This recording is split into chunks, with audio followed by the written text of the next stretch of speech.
Hello and welcome to the soldier academy. दोस्तों, आज हम रेलवे ग्रुप डी और एनटीपीसी की परीक्षा को मद्देनज़र रखते हुए एक प्रैक्टिस सेट नंबर 2 लेकर आए हैं, जिसमें ज्योग्राफी की महत्वपूर्ण प्रश्नोत्तरी पर बात करेंगे। तो चलिए चलते हैं। झीलों की नगरी किसे कहा जाता है?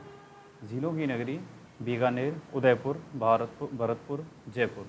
ये हो जाएगा उदयपुर, क्योंकि यहाँ पर पहाड़ियों के बीच में कई सारी लगातार झीलें दिखाई देती हैं, जिसकी वजह से उसे झीलों की नगरी ही कहा जाता है। पृथ्वी के स्थलीय क्षेत्र में भारत का हिस्सा कितना है? पृथ्वी के स्थलीय क्षेत्र में मान के चलते हैं कि ये है हमारी पृथ्वी, ये हमारी टोटल पृथ्वी है, ये है 100%। अब इसमें कुछ भाग में जल है सिर्फ,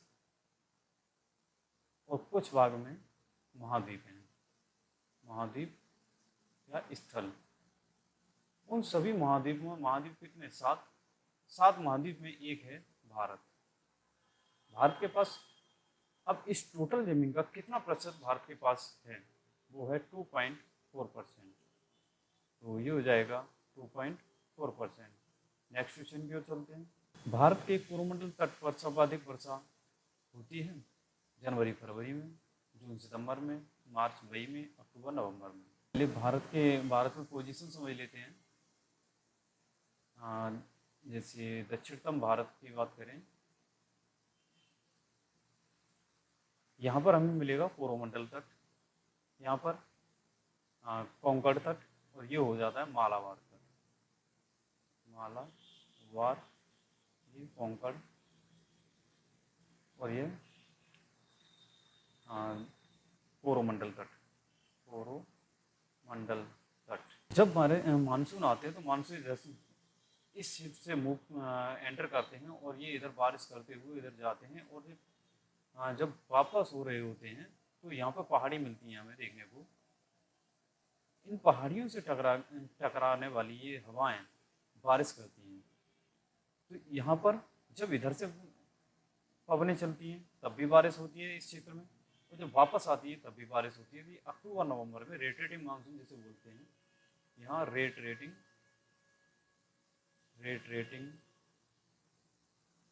मानसून, रेटेटिंग मानसून से बारिश होती है अक्टूबर नवंबर के महीने में। नेक्स्ट क्वेश्चन की ओर चलते हैं। वायुमंडल की सबसे निचली परत कौन सी है? जैसे कि वायुमंडल की, यहाँ पर यह है पृथ्वी, यहाँ पर इंसानों का निवास है, उसके ऊपर एक परत मिलती है हमें। जैसे एक तो ये भी परत होती है जिसे क्षोभ मंडल कहते हैं, क्षोभ मंडल। इससे ऊपर आ जाती है समताप मंडल। इसी समताप मंडल के ऊपर ही लेयर जो होती है वो होती है ओजोन मंडल। उससे ऊपर आ जाती है आयन मंडल। तो सबसे नीचे वाली हो जाएगी क्षोभ मंडल। Next question. दक्षिण भारत के भगवान रंगनाथा, जिन्हें भगवान वेंकटेश भी कहा जाता है, उनका मंदिर कहाँ है? भगवान रंगनाथा ये भगवान विष्णु का अवतार होते हैं। भगवान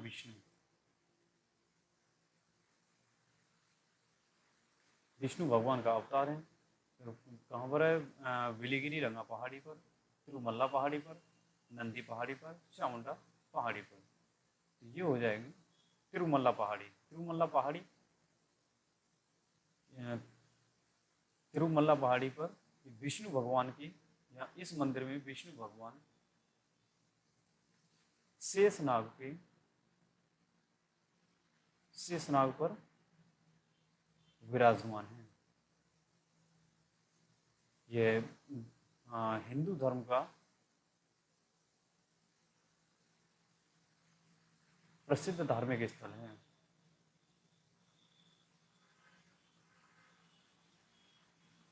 स्थल है कहाँ पर? ये हमें मिलेगा तमिलनाडु क्षेत्र में। तमिलनाडु क्षेत्र में। नेक्स्ट क्वेश्चन पे चलते हैं।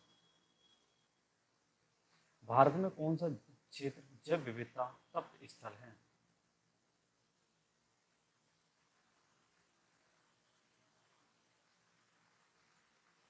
कलर चेंज कर लेते हैं यहाँ से। भारत में कौन सा क्षेत्र जैव विविधता तप्त स्थल है? सुंदरवन, पश्चिमी घाट, पूर्वी घाट, गंगा के मैदान। तो इसमें हो जाएगा पश्चिमी घाट। पश्चिमी घाट क्योंकि यहाँ पर बारिश जो होती है तो ये हो जाता है पूर्वी घाट, ये हो जाता है पश्चिमी घाट। यहाँ पर कुछ पहाड़ियाँ देखने को मिलती हैं जिसमें महाबालेश्वर और अन्य इसी तरह की अन्य पहाड़ियाँ भी हैं, जिससे कि इधर से जब मानसून आते हैं तो यहाँ बारिश होती है बहुत तेज़ी से, और इसकी जब हवाएं इसे पार करके निकलती हैं तो इस साइड एक ऐसा क्षेत्र बन जाता है जहाँ पर कोई बारिश नहीं होती है, क्योंकि हवाएं आने वाली हवाएं इन पहाड़ियों से टकरा जाती हैं और इसकी पूर्वी साइड में कोई बारिश नहीं होती। इस वजह से इसे शैडो जोन भी कहते हैं। शैडो जोन, इस क्षेत्र में कोई बारिश नहीं होती है। अब यहीं पर अब सूरज की बात करें तो जब सूर्य इसका मई जून का महीना होता है उस टाइम यहाँ पर धूप भी बहुत ज़्यादा पड़ती है। इसी वजह से इसे गन्ना की खेती के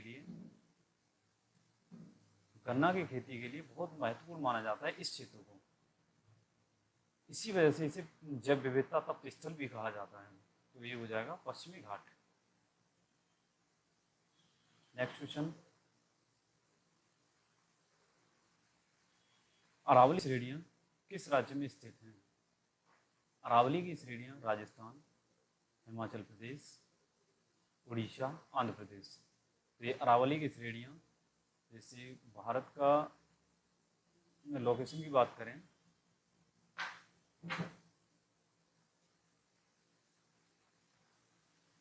तो यहाँ पे गुजरात का जो रीजन है, गुजरात के इस रीजन से ये यहाँ होते हुए ये राजस्थान के क्षेत्र में होते हुए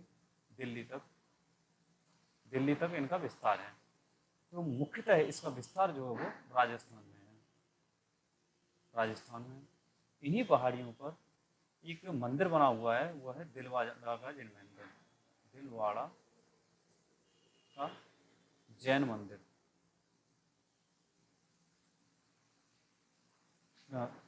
अरावली पहाड़ी की सर्वोच्च चोटी, इसकी सर्वोच्च चोटी की बात करें तो सर्वोच्च चोटी हो जाती है पारसनाथ। पारसनाथ आपको पता होगा 23वें तीर्थंकर जैन धर्म के 23वें तीर्थंकर थे पार्श्वनाथ। उन्हीं के नाम पर इसकी सर्वोच्च चोटी का नाम रखा गया है पारसनाथ। तो ये हो जाएगा option number A. Next question, Bharat के पश्चिमी तटीय मैदान के उत्तरी भाग को जिस अन्य नाम से जाना जाता है वो क्या है? भारत के पश्चिमी तटीय मैदान, जब पश्चिमी तटीय मैदान की बात करें ये आता है पश्चिमी तटीय मैदान। अब इसमें भी दो भाग हैं। यहाँ पर जब गोवा के आसपास 66 डिग्री जो लाइन निकलती है वो इसे दो भाग में डिवाइड कर देती है। ये है उत्तरी तटीय मैदान और जो होता है दक्षिणी तटीय मैदान।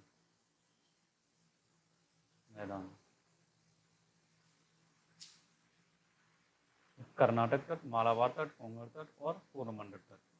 तो उत्तरी तटीय मैदान, पश्चिमी तटीय मैदान के उत्तरी भाग को क्या कहेंगे? ये होता है कोंकण तट, ये हो जाता है मालाबार, और यहाँ मिल जाता है हमें कोरोमंडल तट।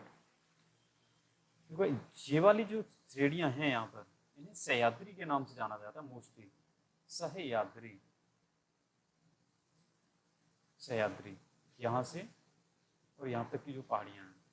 अब इन्हीं में जब इसे दो भाग में डिवाइड कर दिया जाता है, ऊपरी भाग और निचले भाग को, तो यहाँ 66 नहीं है 16 डिग्री है। 16 डिग्री से अलग दो भागों में डिवाइड कर देती है। तो ये हो जाता है उत्तरी सह्याद्री, सह्याद्री, और ये दक्षिणी जो तटीय मैदान है इन्हें कहते हैं साउथ सह्याद्री या दक्षिणी सह्याद्री। नेक्स्ट इसका हो जाएगा कोंकण तट। नेक्स्ट क्वेश्चन, विषुवत-रेखीय प्रदेश के उच्चतम भूमि क्षेत्र किस प्रकार की खेती के लिए प्रयोग किए जाते हैं?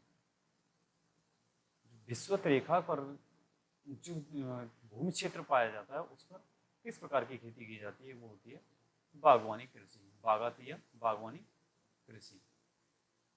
नेक्स्ट क्वेश्चन, निम्नलिखित राज्यों में से किसमें अधिकतम, अधिकतम नहीं है अधिकतम है, अधिकतम औसत वर्षा होती है? अरुणाचल प्रदेश, सिक्किम, केरल और जम्मू कश्मीर। तो ये हो जाएगा केरल। जैसे कि अभी थोड़ी देर पहले मैंने बताया था कि जब मई जून में जो मानसून आते हैं, मई जून या जुलाई के आसपास, जुलाई के आसपास जो मानसून आते हैं वो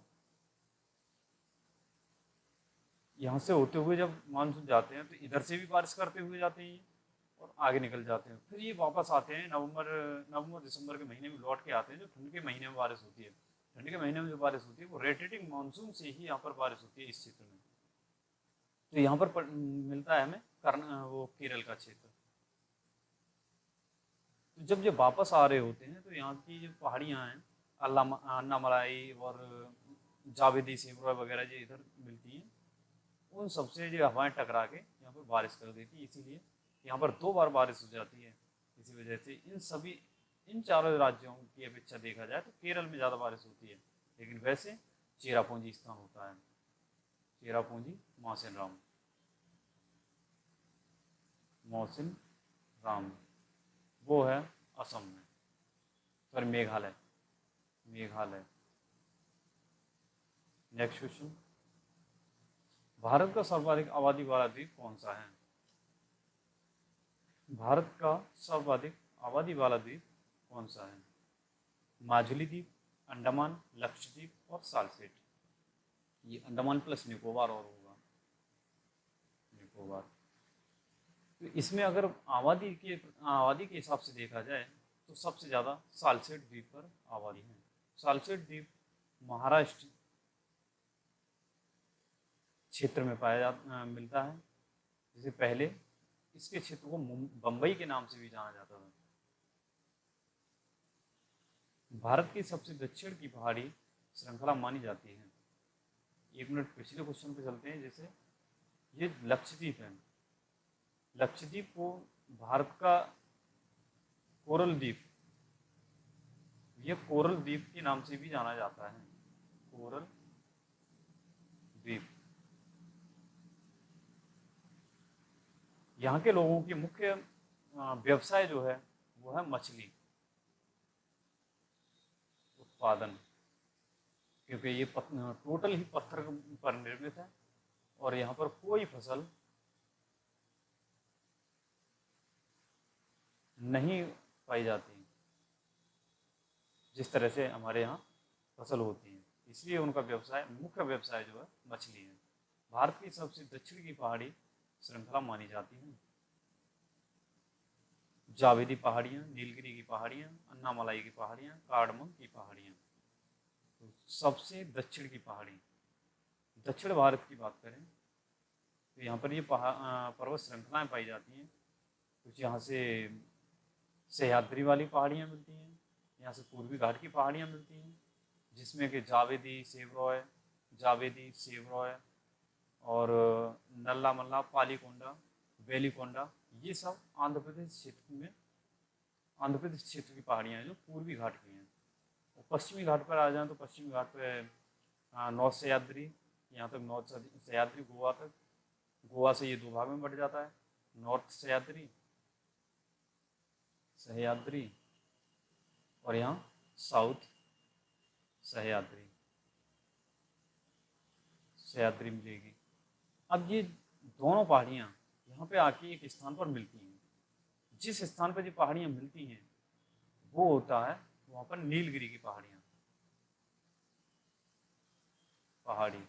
नीलगिरी की पहाड़ियाँ मिलती हैं जब जहाँ दोनों घाट या फिर पूर्वी घाट और पश्चिमी घाट जहाँ मिलते हैं वो नीलगिरी की पहाड़ी हैं केरल में। इसी के नीचे जब देखेंगे इसके नीचे एक मिलेगी कार्डमम की पहाड़ी। कार्डमम की पहाड़ी ये सबसे दक्षिणतम पहाड़ी हो जाती है। इससे नीचे कोई भी पहाड़ी क्षेत्र नहीं मिलेगा। जैसे अन्नामलाई पहाड़ी है। अन्नामलाई अगर देखा जाए दक्षिण भारत की सर्वोच्च चोटी, क्योंकि यहाँ पे नौ सह्याद्री हो गया, सात सह्याद्री हो गया और पूर्वी घाट हो गया। जिससे पूर्वी घाट पे बहुत सारी पहाड़ियाँ हैं जिसमें महेंद्रगिरी जो है सबसे ऊंची चोटी हो जाती है। इसमें नौ सह्याद्री में कालसू वो कुद्रेमुख हो जाती है, नौ सह्याद्री की सर्वोच्च चोटी। इन सब में टोटल को मिला के अगर देखा जाए तो अन्नामलाई की पहाड़ी है, जो अन्नामलाई की अनाईमुड़ी, इस अन्नामलाई की सर्वोच्च चोटी है अनाईमुड़ी। ये दक्षिण भारत की सर्वोच्च चोटी है। नेक्स्ट क्वेश्चन पे चलते हैं। प्रायद्वीपीय भारत का सर्वोच्च शिखर क्या है? प्रायद्वीपीय भारत, जैसे कि अभी तक हम प्रायद्वीपीय भारत की ही बात कर रहे हैं। यहाँ पे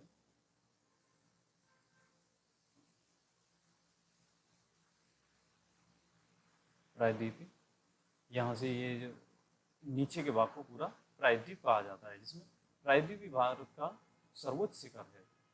अभी बता ही चुके हैं कि अन्नामलाई की पहाड़ियाँ इस क्षेत्र में जो तमिलनाडु और केरल वाला रीजन है उसमें अन्नामलाई पर्वत श्रृंखला जिसकी हाईएस्ट पीक है या सर्वोच्च चोटी है अनाईमुड़ी। तो ये हो जाएगी अनाईमुड़ी। कुद्रेमुख वेस्टर्न घाट जो यहाँ से यहाँ तक फैला हुआ है, वेस्टर्न घाट इसमें नॉर्थ सह्याद्री और साउथ सह्याद्री दो मिलते हैं। उन सब का हाईएस्ट पीक है वो है कुद्रेमुख। और वेस्टर्न घाट में महाबालेश्वर है। महाबालेश्वर यहाँ महाराष्ट्र क्षेत्र में मिलेगा। महाबालेश्वर यहाँ से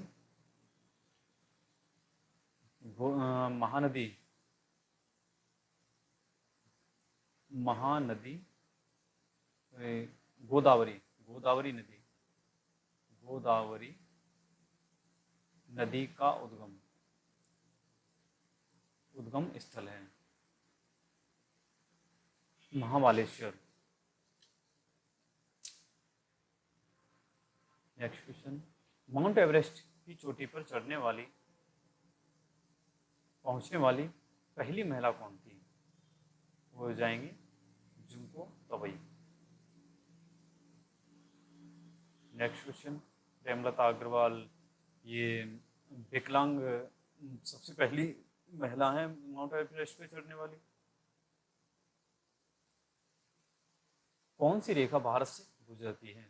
मकर रेखा, कर्क रेखा, भूमध्य रेखा, अक्षांश रेखा। जैसे कि पता होगा आपको कि ये पृथ्वी है, इसमें 3 रेखाएं हैं, 1 2 और ये 3।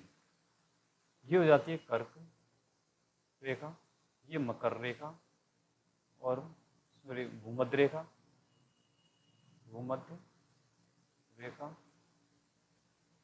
और ये मकर रेखा।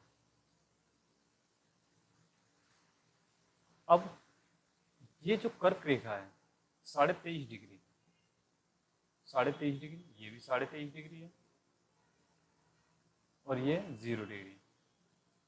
23.5 डिग्री कर्क रेखा भारत से कौन सी रेखा गुजरती है? तो भारत की स्थिति देखते हैं तो हमें कुछ इस प्रकार स्थिति मिलती है यहाँ पे कहीं। तो भारत से कर्क रेखा निकलती है। नेक्स्ट क्वेश्चन, कर्क रेखा, हाँ, और भारत से कितने राज्यों से? वो 8 राज्य हैं जिनसे कर्क रेखा निकलती है, जिसमें गुजरात, गुजरात और राजस्थान, मध्य प्रदेश, छत्तीसगढ़,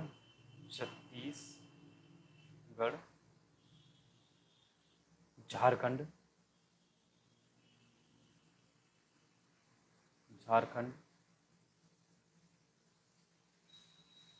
वेस्ट बंगाल,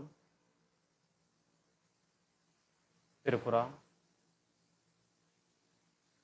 और मिजोरम। ये 8 राज्यों से निकलती है, 2, 4, 6 और 8। नेक्स्ट क्वेश्चन,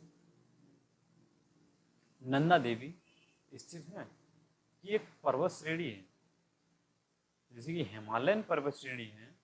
हिमालयन पर्वत श्रेणी में कई भागों में हिमालय की पर्वत श्रेणियों को बांटा गया है, उसी में एक नंदा देवी पर्वत है।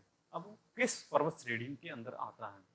असम हिमालय, हिमाचल हिमालय, कश्मीर हिमालय, कुमायूं हिमालय। पहले इसकी स्थिति समझते हैं।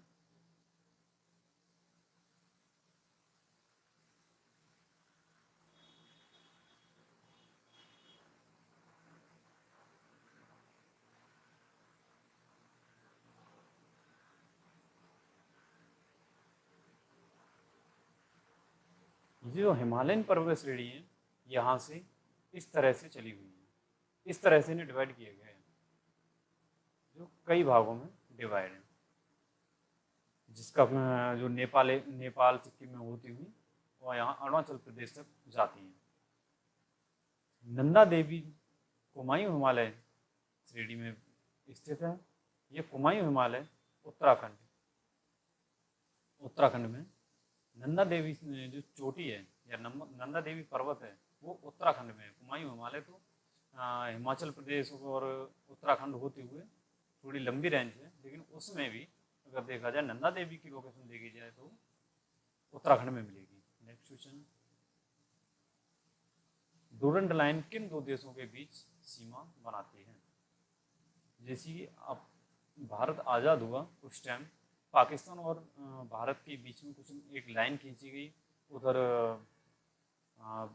बांग्लादेश और भारत के बीच में लाइन खींची गई, इसी तरह से अफगानिस्तान और भारत के बीच में खींची गई, और चीन पाकिस्तान के बीच में लाइन खींची गई। तो डूरंड लाइन किन 2 देशों के बीच की सीमा है? भारत और पाकिस्तान, इन दोनों के बीच में है रेड क्लिफ लाइन, जो सर सीरियल रेड क्लिफ ने बनाई थी। और भारत और बांग्लादेश, इन दोनों के बीच में है जीरो लाइन या हिंज लाइन या 3 बीघा कॉरिडोर, 3 बीघा कॉरिडोर। और भारत प्लस चीन, इन दोनों के बीच में है मैकमोहन रेखा। अब आती है डूरंड लाइन की बात। डूरंड लाइन जो है जम्मू कश्मीर में एक क्षेत्र देखने को मिलता है सबसे ऊपर का, जिस पर पीओके है, जिस पर पाकिस्तान ने कब्जा कर रखा है। अभी वो ऑथोराइज रूप से पाकिस्तान का हिस्सा नहीं है। हालांकि वो अभी अगर मैप देखें तो मैप में अभी भी भारत के ही मैप में वो क्षेत्र सम्मिलित किया जाता है। तो उस नज़रिए से देखा जाए तो भारत प्लस अफगानिस्तान के बीच में आती है ये डूरंड लाइन। लेकिन कई बार वो पीओके जो उसका पाकिस्तान ने जो कब्जा कर रखा है क्षेत्र, इस वजह से उसे पाकिस्तान और अफगानिस्तान के बीच का क्षेत्र मान देते हैं। और इसी वजह से इसमें ऑप्शन भी उसी हिसाब से दिए गए हैं कि पाकिस्तान और अफगानिस्तान। लेकिन यदि पाकिस्तान और भारत और अफगानिस्तान ऑप्शन होता तो हमारा सही ऑप्शन भारत और अफगानिस्तान ही होता। नेक्स्ट क्वेश्चन चलते हैं। दक्षिण निकोबार द्वीप का सबसे दक्षिणी बिंदु क्या है? अंडमान निकोबार द्वीप समूह में दो द्वीप हैं, अंडमान और एक निकोबार। तो ये मिलेगा कुछ अंडमान इस तरह से बिखरे हुए मिलेंगे यहाँ पे, और नीचे मिलेगा निकोबार। इन दोनों को 10 डिग्री चैनल अलग करती है। यहाँ पर बात करें तो यहाँ पर साउथ अंडमान आ जाता है, अंडमान अलग अलग ये द्वीप हैं, उन सबको सम्मिलित रूप से अंडमान कहा जाता है। तो ये आ जाता है साउथ अंडमान और ये लिटिल अंडमान, लिटिल अंडमान। और यहाँ पर आ जाता है कार निकोबार, दक्षिणी निकोबार का द्वीप समूह पूछा हुआ है। तो ये निकोबार है, निकोबार में भी कई सारे इस तरह से द्वीप हैं, और इसमें पूछा गया है दक्षिणी निकोबार सबसे दक्षिणी बिंदु। यहाँ पर एक बिंदु मिलता है हमें, जिसे कि इस भारत का विस्तार, भारत की भौगोलिक स्थिति का विस्तार इस क्षेत्र से नीचे नहीं है, ये दक्षिणतम बिंदु हो जाता है भारत का। इसे कहते हैं इंदिरा पॉइंट, और इसी को कहते हैं पार्शियन पॉइंट, पार्शियन पॉइंट। और इसी बिंदु को कहते हैं पिगमेलियन पॉइंट, पिगमेलियन पॉइंट। तो ये हो जाएगा इंदिरा पॉइंट। अब कार निकोबार, ये डंकन मार्ग की बात करें तो ये साउथ अंडमान और लिटिल अंडमान के बीच में है डंकन मार्ग। कार निकोबार, यहाँ पर मिलता है हमें कार निकोबार द्वीप। नेक्स्ट क्वेश्चन चलते हैं। पोर्ट ब्लेयर जो कि अंडमान निकोबार की राजधानी है। भारत का कौन सा प्रदेश प्राचीनतम गोंडवाना भूभाग से संबंधित है? प्राचीनतम गोंडवाना भूभाग से संबंधित है हिमालय, गंगा, थार, मसूर, दक्षिण का प्राग। पहले भारत की स्थिति से पहले यहाँ पर एक क्षेत्र हुआ करता था, इस तरह से एक क्षेत्र हुआ करता था, जो कि दो भागों में ये टूट गया। इसे कहते थे गोंडवाना लैंड। गोंडवाना लैंड टूटने के बाद में ऊपर वाले भाग को कहा जाने लगा अंगारा लैंड, अंगारा लैंड। यहाँ पर बनी भारत की स्थिति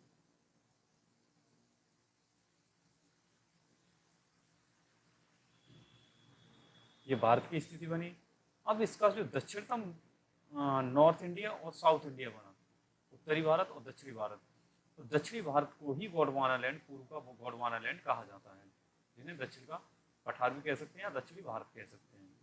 नेक्स्ट क्वेश्चन, सांत घाटी। सांत घाटी या साइलेंट वैली किस राज्य में स्थित है? साइलेंट वैली केरल में स्थित है, और flower valley, valley of flower, ये उत्तराखंड में मिल जाती है, या फूलों की घाटी। नेक्स्ट क्वेश्चन चलते हैं। भारत की उत्तर से दक्षिण की लंबाई क्या है? भारत की उत्तर से दक्षिण की लंबाई 2933 किलोमीटर, 3214 किलोमीटर, 3124 किलोमीटर, 3412 किलोमीटर। तो ये हो जाएगा हमारा 3200 किलोमीटर। इस दूरी का मतलब है, जैसे कि ये भारत की स्थिति है, तो यहाँ से जहाँ पर इंदिरा कॉल जो उत्तरी बिंदु है भारत का, इंदिरा कॉल, इस इंदिरा कॉल से लेकर यहाँ कन्याकुमारी तक ये जो दूरी है बीच की, ये है 3214 किलोमीटर। यदि आज के सेशन को यहीं पे समाप्त